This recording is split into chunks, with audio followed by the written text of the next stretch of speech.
Hello bachcho, let's read this question. The question says a pair of compound which have odd electron in the group, that is NO, CO, Cl2, N2O5, SO2 and O3 are.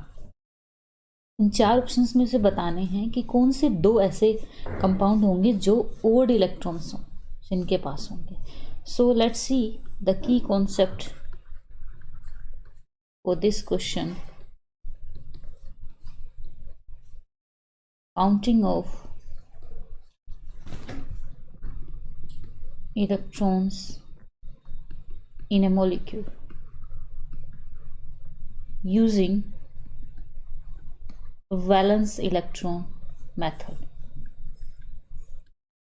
Right आपको किसी भी molecule में उसके कितने electron हैं वो find out करने के बाद लिए उसमें जितने भी एटम्स हैं उनका आपको वैलेंस इलेक्ट्रॉन पता होना चाहिए. Let's see the compound A that is NO. Right आपको पता है कि नाइट्रोजन के पास जो एटॉमिक नंबर है that is your 7. Right and oxygen is containing 8 electron. So you are having 15 electron total. अगर हम बात करते हैं CO के लिए तो कार्बन के पास आपके लिए कितने इलेक्ट्रॉन्स हैं?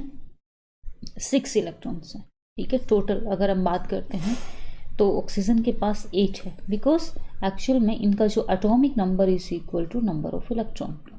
Atomic number is equal to number of electron. Number of electrons.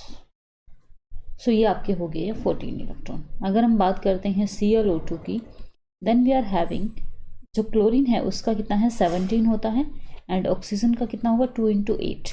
तो टोटल अगर हम बात करते हैं 17 + 16 इट विल बी योर 33.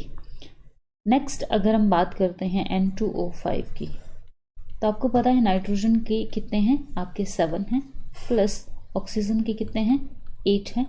तो टोटल आप देख सकते हैं कि 14 + 40 it will be your we can just it will be your N2O5. right this is your N2O5.